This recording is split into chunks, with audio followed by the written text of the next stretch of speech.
Welcome to Basic Physical Chemistry. My name is Jonathan Agger, and for the next 2 weeks I'm going to be teaching you thermodynamics.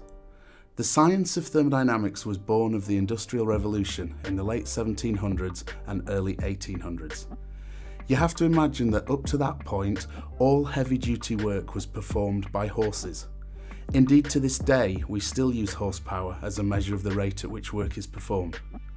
The Industrial Revolution was all about the development and exploitation of a fantastic new invention, the heat engine.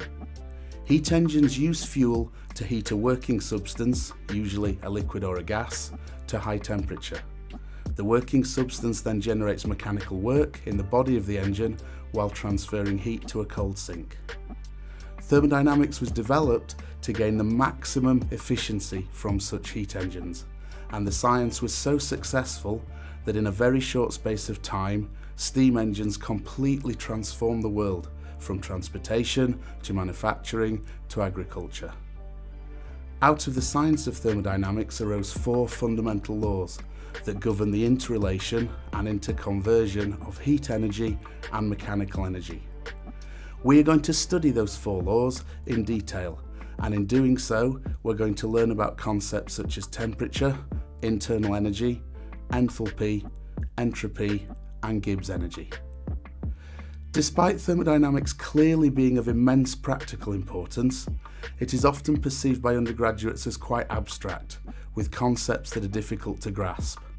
My aim in these lectures is to clearly explain such concepts and hopefully give you a feel for the useful nature of this highly important science. Modern-day heat engines, such as the one found in the world's fastest production car, the Bugatti Veyron, are testament to the progress we have made since the early days of the steam engine. In 1829, Stephenson's famous rocket set the world land speed record at 35 miles an hour. Today, the Veyron produces 883 kilowatts, or 1,184 brake horsepower, and has a top speed of 268 miles per hour. With regard to the structure of the course, there are a series of video lectures to watch each week, ranging from around 5 to 15 minutes in length. There is a formative 10-question multiple choice test to complete each week in order to gain feedback on your progress. At the end of the course, there is an assessed 10-question multiple choice test. There is also a virtual practical for you to try, in which you will use a chemical reaction to calibrate a calorimeter and then use the calorimeter to determine the heat released in a second chemical reaction. The practical will also be assessed. If you have questions, then feel free to discuss them on the forum. Teaching assistants will be there to help you, and I shall visit the forums regularly. It just remains for me to wish you good luck with the course, and I hope you enjoy it.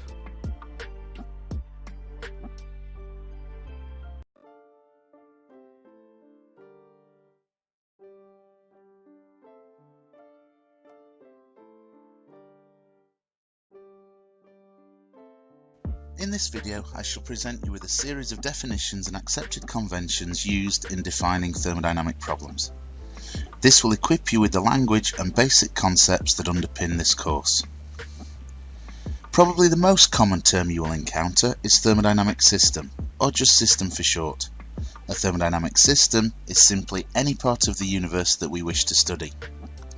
It could be something as simple as a beaker of hot water sitting on a laboratory bench. It could be a chemical reaction taking place in a test tube. It could be an oil refinery, or it could even be something as complicated as an entire galaxy. It purely depends on exactly what we wish to understand the thermodynamic behaviour of. Once a system has been defined, then everything else in the entire universe is known as the thermodynamic surroundings, or just surroundings for short. So, together, the system and the surroundings make up the entire universe. One important property of the universe is that it is immensely, mind-bogglingly large. The region visible from Earth, known as the observable universe, is a sphere of radius 46.6 billion light-years. 1 light-year is the distance travelled by light in 1 year and is equal to 9.46 quadrillion metres. Thus, the observable universe is 880 septillion metres, or 880 yottameters across. This number is so massively large that I had to actually look up how to quote it properly, and you may well never have even heard of the terms that I have just used. Just look at the number of zeros on the slide, as this gives the best visualization of the sense of vastness that I'm trying to communicate. In order to understand why this is important from the point of view of thermodynamics, we need to consider a process that releases energy violently. Imagine we perform the thermite reaction. This involves igniting a mixture of iron oxide and powdered aluminium to produce iron and aluminium oxide. The reaction is so intensely exothermic, i.e. it gives out heat, that white hot molten iron is produced. Indeed, it's used to this day to weld railway lines together in remote locations. Even though a large amount of energy has been released, mainly in the form of heat and light, the impact on someone in the next town would be negligible. Even if we consider the most violently energetic processes in the universe, such as supernovae, i.e. when dying stars explode, the impact on distant galaxies is negligible. Think how many times in your life you've ever noticed the occurrence of a supernova in the sky above. So effectively, the universe is so vast that the energy released by any thermodynamic system has virtually no effect on the surroundings. We are thus able to make the assumption that the temperature and pressure of the surroundings of any thermodynamic system remain constant. The boundary between the system and its surroundings may be actual or notional.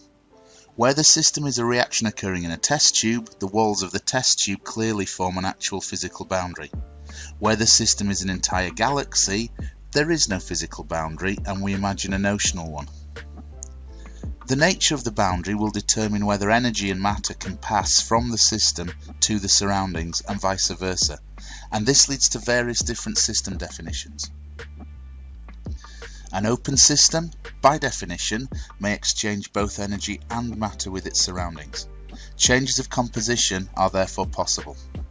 An example of an open system might be a reaction occurring in a test tube. A closed system may exchange energy but not matter with its surroundings. Pressure buildup is a distinct possibility.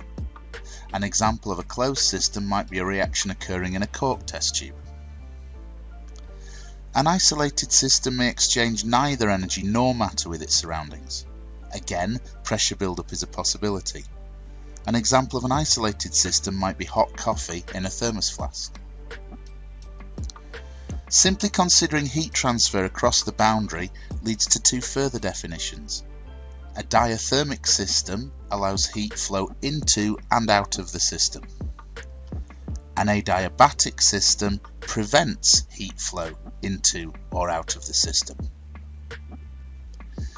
This slide shows two attempts of differing sophistication to create an adiabatic system.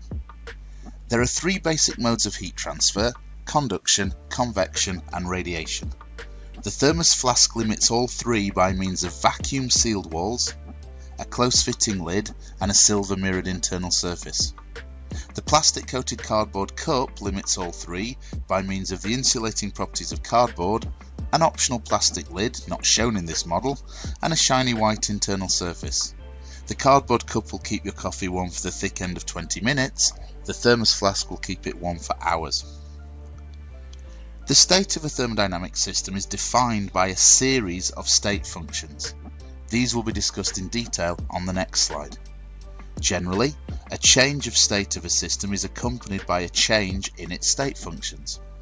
It is, however, possible for a system to change state whilst one or more of its state functions remains unchanged. This leads to three more definitions. An isothermal process implies constant temperature, an isobaric process implies constant pressure, and an isochoric process implies constant volume. As I just mentioned, a state function is one which describes the state of a thermodynamic system. There are a variety of state functions, some of which are listed here with their associated symbols shown. Functions such as pressure, volume, temperature, mass, and quantity will probably already be familiar to you. Functions such as internal energy, enthalpy, entropy, and Gibbs energy may or may not be familiar to you depending on your background in chemistry and/or physics. If you don't recognise these terms at the moment, don't worry, as we're going to consider each one of them in detail as the course progresses. So one very important thing to bear in mind with state functions is that whilst they describe the current state of a system, how the system actually came to be in that particular state is of no consequence whatsoever to their value. Different functions govern how a system changes from one state to another. They are aptly named path functions, and there are only two of them, heat and work. By convention, heat is given the symbol Q and work is given the symbol W. Heat and work are both forms of energy, so clearly the state of a thermodynamic system is changed by the supply or removal of energy.